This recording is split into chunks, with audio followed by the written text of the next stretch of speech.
आज तक को इस वो तो मैं हमेशा स्टार्टिंग से ही बोलता था कि एसएसआर के प्रति जितना भी निगेटिव नकारात्मक न्यूज़ जो फैलाई जा रही है उस पर से बहुत ही बड़ा षड्यंत्र है। और आज जिस तरह से बहुत सारे जो न्यूज़ चैनल वाले गलत गलत रिपोर्टिंग दे रहे थे वो सारे लोग आज माफ़ी मांग रहे हैं। वो सारी वीडियो जिसमें कि उन्होंने अपोलॉजी की है, माफ़ी मांगी है, वो सारी वीडियो आपको दिखाऊंगा और वो कौन कौन चैनल है वो भी बताऊंगा जिसने कि हाथ जोड़ करके माफ़ी मांगी है कि हमने बहुत गलती कर दी कि एक मरे हुए इंसान के ऊपर नकारात्मकता फैलाई और मरे हुए इंसान के प्रति इतनी घृणात्मक व्यवहारिता फैलाई पूरे देश और दुनिया में। लेकिन सवाल यहाँ पे उठता है कि क्या 7 महीने से जो निगेटिविटी नकारात्मकता ये फैला रहे हैं ये 2 सेकंड की क्लिप चला करके ये सारी चीज़ों का क्या खात्मा हो जाएगा? क्या देश के प्रति ऐसी पत्रकारिता की आप उम्मीद करते हैं? ये सारी चीज़ें बात करेंगे इस वीडियो में और वायरल वीडियो भी दिखाएंगे आपको कि किस तरह से माफ़ी मांगी जा रही है। लेकिन उससे पहले बहुत सारे लोगों का एक सवाल है मुझसे और बहुत सारे लोग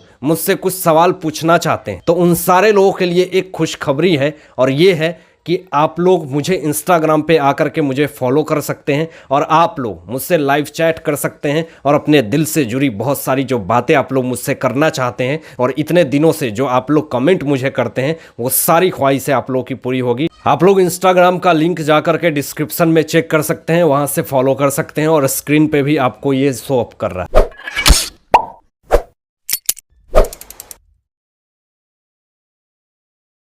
हमारे भारत देश का मीडिया किस तरह का होना चाहिए और आप लोग क्या सोचते हैं, क्या एक्सपेक्ट करते हैं, क्या इमेजिन करते हैं कि हमारे देश की पत्रकारिता ऐसी हो जो थोड़ी सी बात को तिल का तार बना दे और उसे सनसनी फैला दे? आजकल की पत्रकारिता किस तरह की हो रही है? अगर छोटी से छोटी बात को भी तिल की तार अगर बनाई जाए, सनसनी बना करके दिखाई जाए, एक लाइन की न्यूज़ को पूरे दिन भर चलाया जाए, आज ऑडियंस उसे ही पसंद करते हैं और उसे ही देखना चाहते हैं। तो ये पॉइंट जो है आज की मीडिया इसे पकड़ लेती है और कहीं ना कहीं डेमोक्रेटिक की हत्या हुई है और डेमोक्रेसी का हत्या हो रहा है। कहते हैं कि हमारे 4th पिलर है, डेमोक्रेसी का 4th पिलर मीडिया ही कहा जाता है। अपनी बातें खुल करके रख सकते हैं, अपनी कोई भी विचारधारा खुल करके रख सकते हैं, उसमें किसी का भी कोई हस्तक्षेप नहीं होता है। लेकिन मीडिया यहाँ पे एक ये भी काम कर सकती है और बहुत अच्छी चीज़ है कि मीडिया का एक पॉजिटिव मैं आपको बताता हूँ कि अगर किसी के साथ बुराई हो रही है, किसी के साथ अत्याचार हो रहा है, किसी के साथ भ्रष्टाचार हो रहा है, किसी के साथ कोई गलत कर रहा है तो मीडिया उसे उजागर करता है पूरे देश और दुनिया में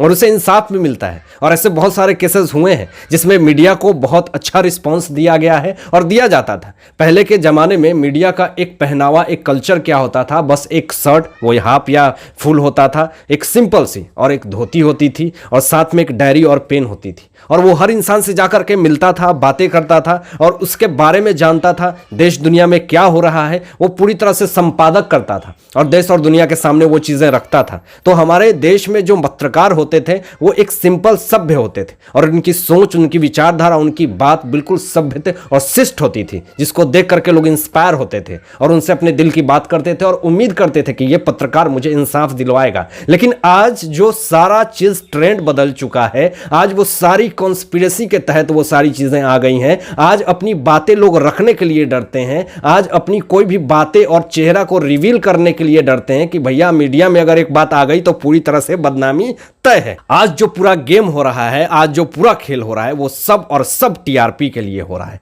4th पिलर कहां गया ये नहीं पता, क्या किसको कब इंसाफ मिलेगा ये भी नहीं पता। जैसे कि एसएसआर के मामले में जिस तरह से खबरें उड़ रही थीं कि वो ड्रगिस्ट है, डिप्रेशन में था, बहुत शोध हमने करी और उस वक्त भी मैं कहता था कि एसएसआर के बारे में जो गलत अफवाहें फैलाई जा रही है, जो न्यूज़ चैनल वाले हैं, ये बिल्कुल गलत है। उस वक्त कोई भी नहीं सुनता था, उस वक्त यही कहता था और लोग कहते थे कि ये तकवाले, वो तकवाले, ये गलत कर रहे हैं, ये बिल्कुल सत्य है। लेकिन उस वक्त 7-8 महीने से जो खबरें चलाई जा रही हैं उसको मात्र 2 सेकेंड की अपॉलॉजी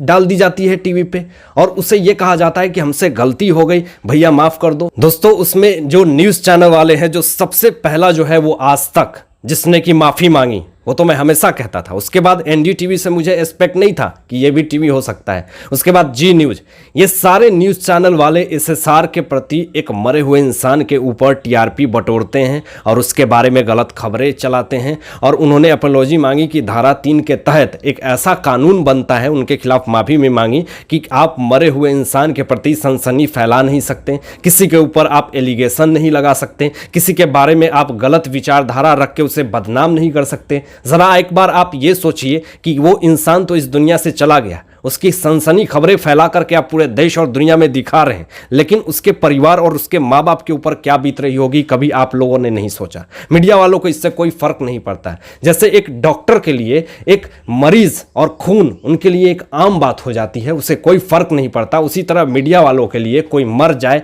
या किसी के साथ गलत हो जाए, हत्या हो जाए, फर्क नहीं पड़ता। उन्हें बस ये फर्क पड़ता है कि हमें किसी तरह से टीआरपी के लिए पूरी सनसनी फैला देनी है। तो यही चीज हुआ एसएसआर के साथ। सारे न्यूज चैनल वाले का नाम आता है कि एसएसआर के नाम पे जिस तरह से इन्होंने गलत अफवाहें फैलाई, जिसमें 3 ट्वीट करा था आज तक ने, जो गलत गलत बातें और उनके मरे हुए शरीर को जिस तरह से दिखाई, वो बिल्कुल ही एक ऐसा सनसनीखेज था जो कि पूरे देश और दुनिया को डिस्ट्रैक्ट करने की कोशिश कर रही थी। ये सारे न्यूज चैनल वाले सामने आते हैं, जिसमें एक अर्नब गोस्वामी का रिपब्लिक टीवी है जिसका नाम नहीं आता है, क्योंकि ये जो भी चीज़ें कवर कर रहे थे वो पूरी तरह से एक प्रूफ के साथ कर रहे थे, उनकी सूत्रें होती थी और उसमें फैक्ट होता था। तो सारे न्यूज़ चैनल वाले ने एपोलॉजी मांगी, माफ़ी मांगी, लेकिन एसएसआर के केस में अर्नो ने नहीं मांगी। इसका रीज़न यही है कि उनकी सारी खोज और उनकी सारी सूत्र जो थी वो एक सही और सत्य के दिशाधारा में जा रही थी, वो रियल में एक इंसाफ की आवाज़ को उठा रहे थे। लेकिन कुछ न्यूज़ चैनल वाले इस केस को भटकाने की कोशिश कर रहे थे और आज ये कहीं ना कहीं ये पूरी तरह से तथ्य हो गया, प्रूफ हो गया। सबसे पहले जो वीडियो मैं आपको दिखाना चाहूँगा दोस्तों, वो आज तक का दिखाऊंगा कि किस तरह से आज तक ने माफ़ी मांगी और ये कहा कि मुझसे गलती हो गई, मैंने जिस तरह से एसएसआर के बारे में जो ट्वीट करी वो बिल्कुल ही अपमानजनक था। एक मरे हुए इंसान के ऊपर जो हमने खेल खेला वो बिल्कुल ही गलत था, जो कि हमारे न्यूज़ रिपोर्टर की दुनिया को एक काला धब्बा, एक दाग की तरह प्रसाद करता है। लेकिन सबसे पहले सवाल यहां पे ये उठता है कि किसी के बारे में 7 महीने आप किसी के बारे में गलत दिखा दे, ये कौन सी राजनीति है, ये कौन सा राजतंत्र है और ये कौन सा पत्रकारिता है, कौन सी मीडिया प्रेस है जो ऐसी खबरें फैलाती हैं और बाद में 7 महीने की अफवाह को फैलाने मात्र 2 सेकंड की एपोलॉजी मांग लेनी। क्या ये अपने आप में एक बहुत ही शर्मनाक बात नहीं है? पहले इस वीडियो को देखिए। आज तक को इस बात का खेद है कि सुशांत सिंह राजपूत मौत से संबंधित मौत की रिपोर्टिंग के दौरान हमने ट्वीट चलाए थे। एक स्क्रीनशॉट को सुशांत सिंह राजपूत का आखिरी ट्वीट बताने की गलत जानकारी थी। इस तरह आज तक की माफी को आपने देख लिया, उसके बाद एनडीटीवी की भी देखिए और जी न्यूज़ की भी देखिए, और ऐसे ऐसे चैनल जिससे कोई एक्सपेक्टेशन नहीं था, जिससे कोई उम्मीद नहीं था। हम लोगों ने ऐसे चैनल को एक्सपेक्ट करा था कि ये हमेशा एसएसआर की आवाज़ को उठाएगा, हमेशा इस देश में हो रहे बुराई और अत्याचार को उठाएगा। लेकिन जिस तरह से खबरें आई, जिस तरह से माफ़ी इन लोगों ने मांगी, कहीं ना कहीं ये लोग खुद दिखाते हैं कि भैया हमसे गलती हो गई है और हम गलतियां करेंगे। लेकिन सवाल यहाँ पे ये उठता है दोस्तों कि क्या ऐसे केस को इस तरह से उछाल करके दिखाना और अभी आकर के माफी मांग लेना शर्मनाक बात है। कुछ लोग तो इतना बढ़ा चढ़ा करके दिखाते हैं जैसे कि ऐसा लगता है कि इस देश में दंगा करवा देंगे। ऐसे भी न्यूज़ रिपोर्टर होते हैं और ऐसी भी चीज़ें फैलाते हैं, स्प्रेड करते हैं। कुछ लोग तो ऐसे भी न्यूज़ चैनल चलाते हैं, जैसे कि आपको बता दें, कुछ खबरें आई थी और कुछ लोगों ने कहीं ना कहीं आतंकवाद को भी प्लेटफॉर्म दिया। यानी कि कहने का मतलब कि एक आतंकवाद को प्लेटफॉर्म देकर के उसको इस देश में बात रखी कि भैया तुम भी अपनी बातें रखो। सवाल यहाँ पे ये उठता है कि बुरे लोगों को जो गलत कर रहे हैं, अगर उनको भी अपनी आवाज़ रखने का